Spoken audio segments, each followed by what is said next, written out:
ભગવાન શંકરના નામની મહિમા ચાલે છે એ શિવ નામ મહિમાની અંદર 2 શ્લોક બાકી છે, પછી આપણે રુદ્રાક્ષનો મહિમા લેશું. પણ એ પહેલા હું અમારા બાબાની એક વાત કહેવા માંગુ છું. કાલે અમારા બાબાને વામન ભગવાને પ્રશ્ન કર્યો કે બાબા સાધુ સંઘનો આટલો બધો મહિમા છે, સાધુ સંઘનો અપાર મહિમા ગાવામાં આવ્યો છે કે તો કેટલા પ્રકારની સંતની કૃપા હોય, કેટલા પ્રકારે સંત કૃપા કરે એનું તમે વર્ણન કરો. તો અમારા બાબાએ વર્ણન કર્યું કે સંતની કૃપા 3 પ્રકારની હોય છે. એક સાધારણ કૃપા, એક વિશેષ કૃપા અને એક આત્યંતિક કૃપા. એમાં સાધારણ કૃપા તો એને કહેવાય કે માનો બાબાના સત્સંગમાં 200 માણસ બેસી ગયા, તો એ 200 માણસ ઉપર સાધારણ કૃપા હોય. મતલબ અમારા બાબા કે મનમાંથી સાધુને એવો ભાવ હોય કે બધાયનું કલ્યાણ થાય, બધાય કલ્યાણની પ્રાપ્તિ કરે, એવો સાધુના મનમાં જે ભાવ હોય છે એ ભાવના કારણે સાધારણ કૃપામાં જેટલા લોકો બેઠા છે ને એમાં બધાયમાં ભક્તિના બી વવાઈ જાય છે, નિશ્ચિત ભક્તિના બી વવાઈ જાય છે.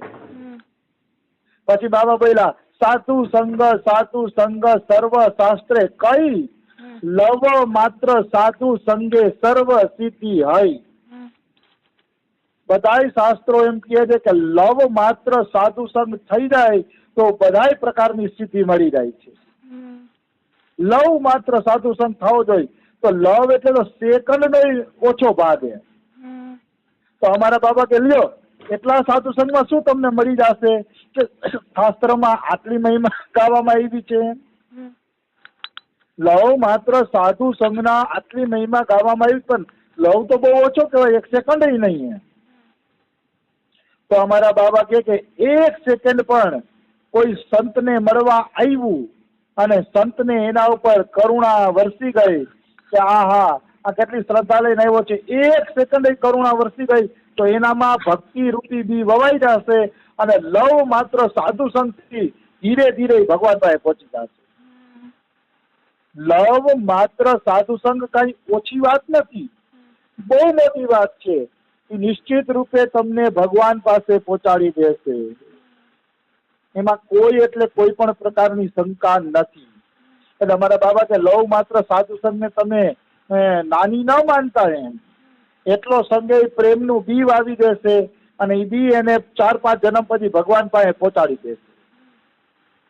મતલબ બાબા એમ કહેવા માંગે છે કે સાધકને ખબર નથી કે લવ માત્ર સાધુ સંઘમાંથી મને શું મળી ગયું છે, એ સાધકને ખબર નથી, વ્યક્તિને ખબર નથી, પણ જે સંત છે, તત્વદર્શી છે, એ જાણે છે કે લવ માત્ર સાધુ સંઘમાં શું મળી ગયું છે, એ જાણે છે, બીજા નથી જાણી શકતા.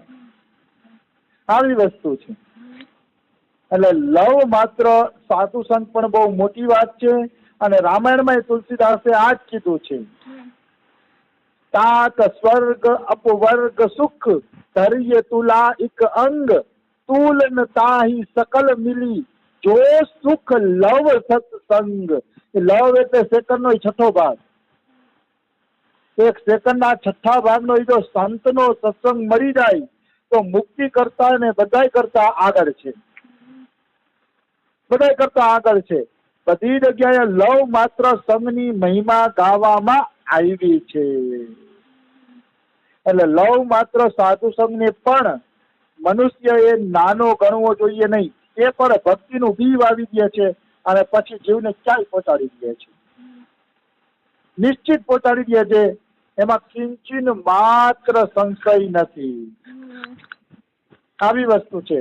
એટલે સાધુ સંઘને હંમેશા ઊંચો ગણવો. તો પેલા તો બાબાએ સાધારણી કૃપા કીધી કે સાધારણી કૃપા એ સંતની ઓછી મહત્વ રાખે તેમ ન માનતા. સાધારણી કૃપામાં એની અંદર બી વવાઈ જશે ભક્તિનું. એટલે સંતોના સત્સંગમાં બેસવું જોઈએ, સંતોનો સત્સંગ સાંભળવો જોઈએ, જરૂરથી સાંભળવો જોઈએ. કારણ કે એની એક કૃપા દ્રષ્ટિ પડી ગઈ તો ભક્તિનું બી વવાઈ જશે. નિશ્ચિત, એમાં કોઈ શંકા નથી.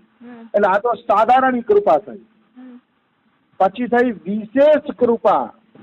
વિશેષ કૃપા એને કહેવાય કે તમે અઠવાડિયે સંતને યાદ કરો કે અઠવાડિયામાં 2 વખત સંતને યાદ કરો તો એ સંતે તમને યાદ કરે કે ફલાણો અઠવાડિયામાં 1-2 વખત મોઢું દેખાડી જતો હતો, હમણાં કેમ મોઢું દેખાડવા આવતો નથી, એમ સંત તમને યાદ કરે એ વિશેષ કૃપા છે. એ સંત યાદ કરે એ વિશેષ કૃપા. કારણ કે તમે સંત હારે સંપર્ક રાખશો તો સંત પણ તમારી હારે સંપર્ક રાખશે, ભાવ રાખશે. એને કહેવાય છે વિશેષ કૃપા. અને વિશેષ કૃપાનું બહુ મહત્વ છે. એનાથી ભક્તિ રૂપી પૌધામાં ફૂલ આવી શકે છે, ફૂલ સુધી પહોંચાડી શકે. જો કોઈ સંત વિશેષ કૃપા રાખતું હોય, તમને યાદ કરતું હોય, તો માનવાનું તમારા ભક્તિ રૂપી લતામાં ફૂલ આવી જશે. એટલે એને કહેવાય વિશેષ કૃપા કે સંત આપણે સામેથી યાદ કરે કે ફલાણો કેમ હમણાં દેખાતો નથી, એ તો અઠવાડિયામાં 2 વાર મોઢું દેખાડી જાય છે ને હમણાં એના કઈ સમાચાર નથી ને એમ સંત યાદ કરે એ વિશેષ કૃપા. એ પણ બહુ મહત્વ રાખે છે, ભક્તિરૂપી લતામાં ફૂલ ઉત્પન્ન કરશે. અને છેલ્લી કૃપા છે આત્યંતિક કૃપા. આત્યંતિક કૃપા તો એવી કહેવાય કે જાણે ગુરુ ને શિષ્યના એક જ હૃદય થઈ ગયા હોય. 1-2 કલાક માટે શિષ્ય ક્યાંય બહાર ગયો હોય તો ગુરુ વ્યાકુળ થઈ જાય કે ફલાણો ક્યાં છે, ક્યારે આવશે, કેમ બજારે મોકલો, એના બદલે બીજાને બજારે મોકલી દેવાય, એની મારે અહીંયા જરૂર હોય. મતલબ આત્યંતિક કૃપા. સંત સતત એને યાદ કરે છે, એની સેવા વગર સંત રહી શકતા નથી. એ આગા પાછા જાય છે તો સંતને વ્યાકુળતા થઈ જાય છે. એને કહેવામાં આવે છે આત્યંતિક કૃપા. આ આત્યંતિક કૃપા બાબા કે કોઈને મળી ગઈ તો વગર સાધને એની ભક્તિ લતામાં ફળ લાગી જશે. મતલબ એને 8 જન્મે ભગવત પ્રાપ્તિ થઈ જશે, જેને આત્યંતિક કૃપા પ્રાપ્ત કરી લીધી. એટલે આત્યંતિક કૃપા પ્રાપ્ત કરવી અતિ અગત્યની વાત છે. મનુષ્યએ હંમેશા સંતના સાનિધ્યમાં રહીને એની આત્યંતિક કૃપા પ્રાપ્ત કરવાનો પ્રયાસ કરવો જોઈએ. આ કૃપા દૂરથી પણ પ્રાપ્ત થઈ શકે. તમે સંતની સેવા કરો, સંતમાં સદભાવ રાખો, એનો સત્સંગ સાંભળો અને સત્સંગ પ્રમાણે જીવન બનાવવાનો પ્રયત્ન કરો તો દૂર રહીને પણ આ આત્યંતિક કૃપા જીવને પ્રાપ્ત થઈ શકે છે, નિશ્ચિત થઈ શકે છે, એમાં કોઈ શંકા નથી. એટલે આ 3 પ્રકારની કૃપા કાલે અમારા બાબાએ કહી. પછી ગંગારામ ભૈયાએ પ્રશ્ન કર્યો કે બાબા, ગુરુ સેવા, આત્યંતિક કૃપા આ બધું તો સાચું છે, પણ ગુરુ સેવા કરતા કરતા ક્યારેક અપરાધ થાય છે, ક્યારેક કોઈને ન કહેવાનું કહેવાય જાય ને એવું બધું થતું હોય છે. તો બાબા કે એ તો હોગા હી, આ તો થાશે જ. બાબા કે તમે હું એમ માનો છો કે પ્રસન્નતાથી ગુરુ સેવા કરશો, પ્રસન્નતાથી ભજન કરશો અને પ્રસન્નતાથી ભવસાગર પાર થઈ જશો, એવું કદાપી બનતું નથી. બાબા કે એવું નથી બનતું. તમને તકલીફે આવશે, દુઃખે આવશે, વિકટ પરિસ્થિતિ આવશે, એ બધામાં ગુરુ સેવા કરવાની છે.